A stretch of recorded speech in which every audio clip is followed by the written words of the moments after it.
Welcome back to the Contractor's Compass YouTube channel. Today we are testing metal Sawzall blades. All of the Sawzall blades today are 6-inch Sawzall blades, and they're all designed to cut heavy metal.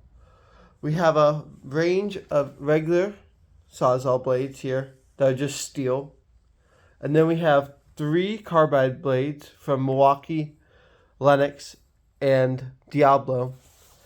Then we have like these super carbide blades from Diablo and Milwaukee. The Diablo is called the Amped Carbide and the Milwaukee is called the Nitrous Carbide. In terms of TPI, we have quite a range of TPI from 24 with the Craftsman, 18 with the Dewalt and Milwaukee regular blades, then 14 TPI with the Hercules and the Lenox. Then with the Diablo and Bosch blades, we have 8 plus 10 TPI. Then for the carbide blades, they are all 7 and 8 TPI carbide blades. I'm curious to see if these super carbide blades, as I'm calling them, are going to do better than the standard carbide blades, and if it's really worth it. The Diablo brand claims that the super or amped carbide is 100 times better than a standard blade, and that the standard carbide is 50 times better. And the Milwaukee and Lenox both claim that their standard carbide is 50 times better than the standard blade.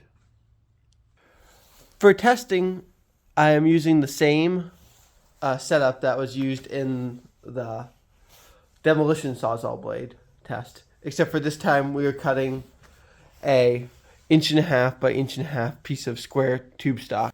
First up, we have the Craftsman blade. Let's see how it does.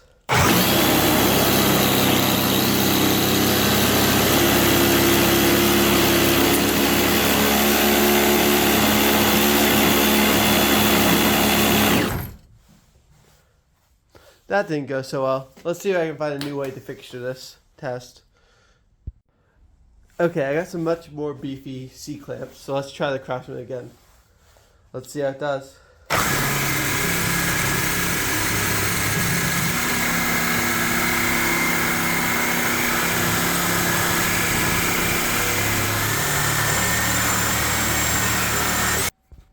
Now we have the Dewalt. Let's see how it does.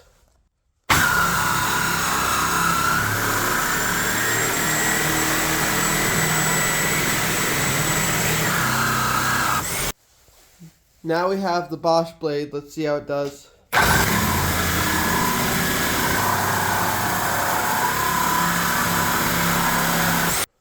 Now we have the Lenox blade. Let's see how it does.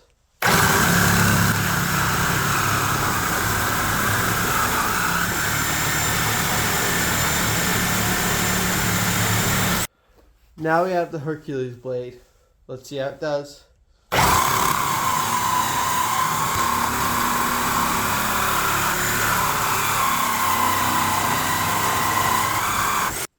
Now we have the Milwaukee blade. Let's see how it does.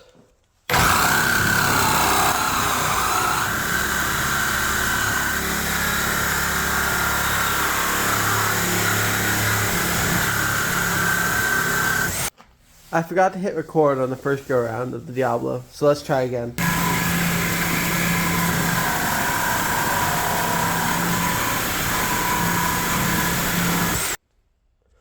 Now we have the Diablo Carbide blade. Let's see how it does.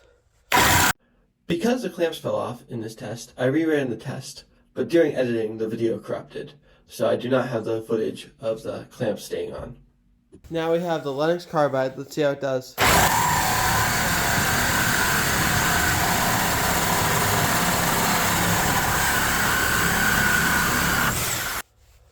Now we have the Milwaukee Carbide. Let's see how it does.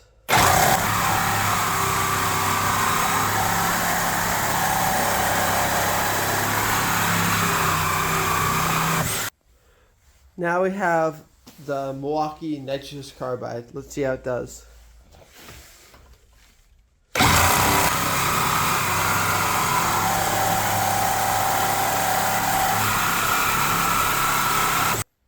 Now we have the Diablo Carbide.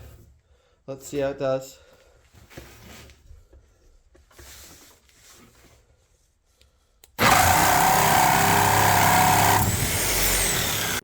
Unfortunately for the Diablo Carbide, I could not get the blade to stay in the saw. It failed again and again, jumping out when under load. I'm not sure if this is an issue with my saw or with the blade, but for whatever reason I could not be able to complete a test. Looking at the data, it is apparent that all the blades tested today were fairly consistent, with the quickest being the Bosch cutting at 19 seconds and the longest being the Craftsman cutting at 39 seconds. But the vast majority of the blades ranged between 22 and 26 seconds. This is interesting to me because I was expecting far more variation between the blades. However, it seems like they're very similar in cut time, so I'd like to take a look at the data in a different way. So this graph is comparing the cost of each blade in blue to the time it took to cut through the metal in red. And as you can see, the Bosch, Diablo, and Dewalt had the lowest cost and quickest times. So in my mind, these would be the top picks. The Milwaukee Nitrous cut very quickly. However, it costs upwards of $18 a blade, which is a lot of money to spend on a singular blade. I hope everyone has enjoyed this video, and please leave your comments and thoughts below in the comment section. I will see you next week on the Contractor's Compass channel.